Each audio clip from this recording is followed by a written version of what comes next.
Hello बच्चों. So let's read the question. So the question here says viruses did not find a place in classification since कि जो viruses होती है उनको कोई भी क्लासिफिकेशन में जगह नहीं मिली. उसकी वजह क्या होगी? क्या वो इसलिए है because they are not truly living और because they are not acellular, because they are obligate parasite या फिर दे आर पैथोजेनिक. तो अगर हम यहाँ पे देखें तो पहले हम देखेंगे इस क्वेश्चन का की कॉन्सेप्ट. पहले हम देखेंगे इस क्वेश्चन में हम कौन सा की कॉन्सेप्ट यूज करने वाले हैं. तो वो क्या होगा? That will be characteristics of virus.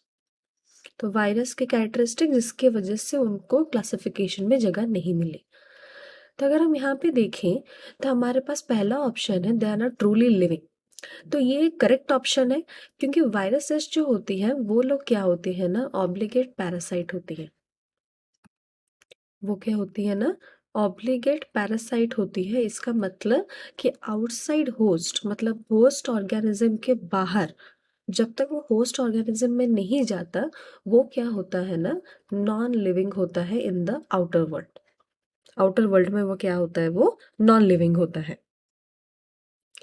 फिर है हमारे पास सेकंड ऑप्शन में it is they are non cellular.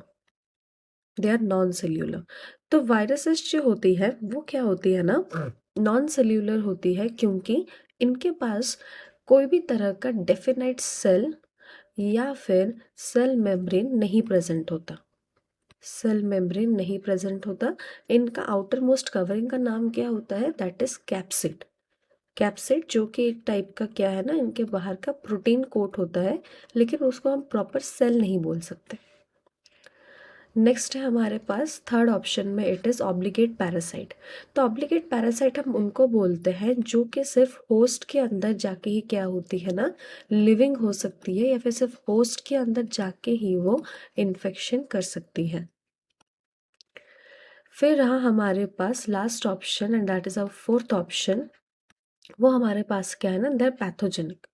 तो ये एक रीज़न नहीं हो सकता कि पैथोजेनिक होना, क्योंकि पैथोजेनिक होना मतलब हमारे पूरे किंगडम में या फिर पूरे क्लासिफिकेशन में ऐसे बहुत सारे पैरासाइट्स या फिर क्या होता है ना, इन्फेक्शियस एजेंट हमारे प्रेजेंट होते हैं. जैसे बहुत सारे पैरासाइट्स और इन्फेक्शियस एजेंट्स प्रेजेंट होते हैं जो कि हमारे ह्यूमन वर्ल्ड या एनिमल वर्ल्ड को पैथोजेनिक होते हैं, लेकिन वो लोग क्या होती है ना, क्लासिफाइड होती है. तो यहाँ पर अगर हम देखें तो इस क्वेश्चन के हमारे पास दो करेक्ट ऑप्शन हो सकती हैं. पहला तो ये कि वो लोग नॉट ट्रूली लिविंग, और दूसरा कि ये वो नॉट नॉन सेल्यूलर.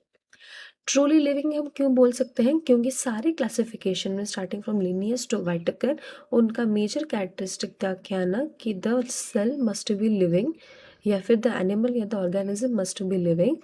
एंड और एक था क्या, सब सब होने चाहिए सेल्यूलर ऑर्गेनिजम्स.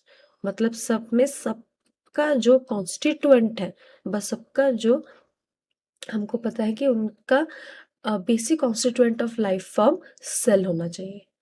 तो हमको यहाँ पे क्या पता चला कि इस क्वेश्चन का करेक्ट आंसर क्या होगा? That is option A and option B. Hope you understood it well. Best of luck.